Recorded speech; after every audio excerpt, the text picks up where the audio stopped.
बड़े मंच पर नेताजी के साथी ने अखिलेश यादव को सोना दी खरी खरी, दे दी ऐसी नसीहत कि सब चौंक गए।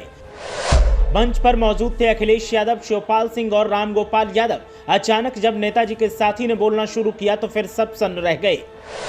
हंसकर अखिलेश यादव सुनते रहे और नेताजी के साथी ने एक एक कर गिनवा दी सारी खामियां। लोकसभा चुनाव को लेकर जो कहा उसने हैरान कर दिया। इससे पहले और इस तरह से किसी ने अखिलेश यादव को नहीं गिनवाई गलतियां। नेताजी के बाद ये इकलौता ऐसा नेता है जिसने सबके सामने खोला गलतियों का गलीचा। मौका था नेताजी के नाम पर बनने वाली इमारत के शिलान्यास का और मंच पर मौजूद थे सपा के तमाम बड़े नेता। इस मौके पर नेताजी के एक साथी ने ऐसा फरमान सुनाया कि अखिलेश यादव, शिवपाल सिंह और रामगोपाल यादव का भी माथा चकरा गया। अखिलेश यादव को इससे पहले किसी ने ऐसे ना टोका होगा और ना ऐसे कभी खरी खोटी सुनाई होगी, लेकिन पहली बार ऐसा मौका था जब नेताजी के साथी ने खुले मंच से अखिलेश यादव को रणनीति में सुधार और संघर्ष के रास्ते पर चलने की नसीहत दी। सपा नेता लगातार मंच पर बोल रहे थे और अखिलेश यादव की खामियों को गिनवा रहे थे।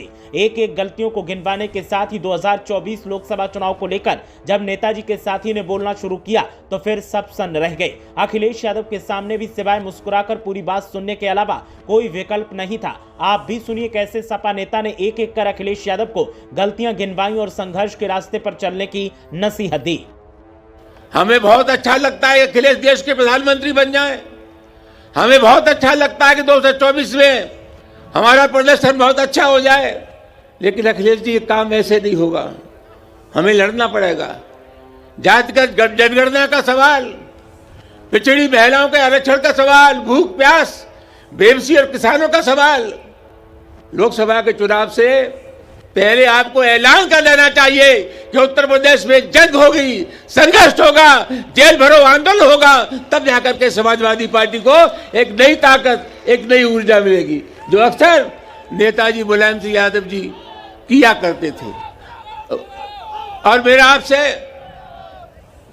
ये नारे बाद में लगाया गया जोरदार, सामने बहुत जोर से लगाते हो, बाद में लगाते ही नहीं हो। ये जितने ठलुए हैं अखिलेश जी को देख ले इनका खून घोल जाता है और बाद में नारे लगाते ही नहीं है। ये काम हो जाए बाद में तो काम ठीक हो जाए। तो मेरा आपसे यही विनम्र आग्रह है कि नेताजी को सच्ची श्रद्धांजलि यही है कि हम संघर्ष करें।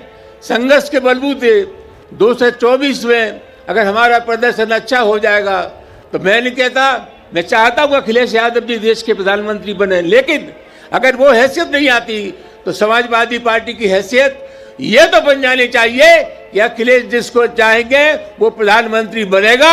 अखिलेश की बगैर कोई भाई का लाल इस देश का प्रधानमंत्री नहीं बन सकता। सपा नेता ने जिस अंदाज में मंच से विरोधियों पर हल्ला बोल किया तो ठीक उसी तरह से उन्होंने अखिलेश यादव को भी नसीहत दी और नेताजी के पदचिन्हों पर चलने के साथ ही प्रधानमंत्री बनाने का दावा किया। तो साथ ही ये भी कहा कि अगर किंग नहीं बन पाते तो फिर ऐसी हैसियत सपा की बनानी है कि अखिलेश यादव किंग मेकर की भूमिका में नजर आए। ब्यूरो रिपोर्ट, मीडिया हलचल।